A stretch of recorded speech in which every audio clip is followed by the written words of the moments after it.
This is super cool to be able to talk to someone who's been on the feature side, like short, not even a short film. This was a feature. This went to Sundance.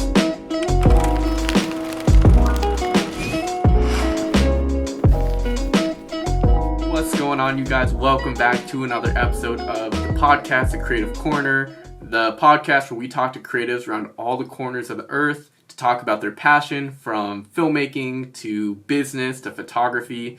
And today we have a special guest, Jose Angeles. Jose, what's up, dude?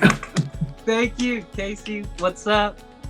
Man, Jose, you've got a bunch of talents, but today we're talking all about filmmaking and specifically your involvement on the recent Sundance film, Beast. This was a 2020 film, came out January 25th, 2020, right before the pandemic.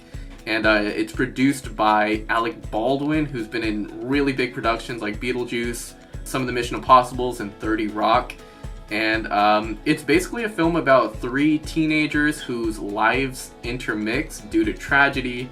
And your character is named Nito. He's one of the three, main characters of the film. So Nito is a high schooler. He just moved into Georgia, so he's like the new kid in school. Okay. He's a skateboarder. He loves to skate, and he has impressive skate videos on the internet, which Krista really digs. And so Krista and Nito, they kind of meet each other. A little spark connection. A little connection there. Yeah. All right. Nito sees something in Krista, and Krista sees something in Nito.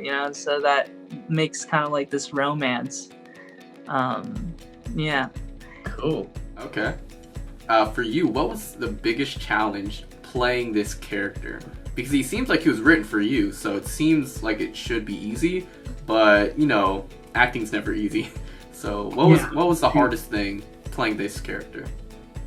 We did some on-camera auditions, and then when it came down to like dialogue and like delivering dialogue, that was the most difficult part. I would say that's the most challenging part. Being in the role was trying to deliver these lines without being nervous, because you got this whole cast. You got this a cinematographer, like two of them, the producers and Danny, and it's just like you got people watching. You got makeup, wardrobe watching you, and it's like I gotta make sure I deliver the lines. It's like, let's make this smooth. That's the magic of filmmaking. It captures. Well, for one, it's collaborative. It's not just the actor and the director. You've got lighting, you got the grips, prop, makeup, the crafty people who feed you guys. Like, everyone plays their part to come and make this piece of artwork, right? And wow. I remember this one time where like Nito was talking to Krista. I think it was the first line where I say to her, but I was just saying it's super weird. Like, oh, really? I don't know. Like, I was just saying it's super weird. Like, like, oh, you're like doing voices.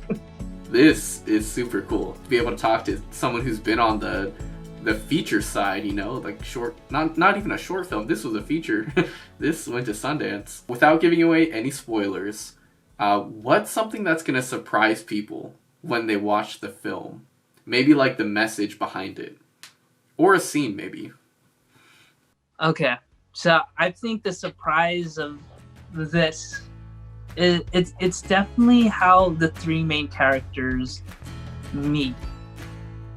How all three of them meet. I think that's kind of like the surprise to it, like how they meet like each other. Okay. Like, after doing it and reading the whole script, what do you think is like the message? What are they trying to say? Whoa. Yeah. Kasey, this was like 3 years ago, okay, dude? I got the hard questions. Yeah, okay, man, okay. Hugging. Hugging is a good thing. Hugging is a good thing. Yeah. That probably has some deep meaning, and I need to watch it to figure out what that means. From this movie, that's what I'm getting from it. Ooh, I like that. From Beast, guys. Peace. April. April? Do we have a specific date, or is it just April? Just April. That's what Danny told me. He was like, April. Dude. And then I'm like, okay. Beast is coming out for virtual streaming on April 2021. Jose, dude, thank you so much for coming on to the podcast and talking about your role in Beast. Definitely a good time getting to learn the insides of what it was like working on a feature. And dude, I'm stoked. I can't wait to watch it. Dude, yes. Dude, you're welcome. Thank you. Just thank you for having me. Yeah, dude. Comment below if you want to see Jose come back for part 2. Filmmaking is just a small portion of what he's really talented at. But anyways, that's going to wrap up the podcast. Thank you so much for watching. Follow, subscribe, do whatever you got to do, and I will see you in the next one.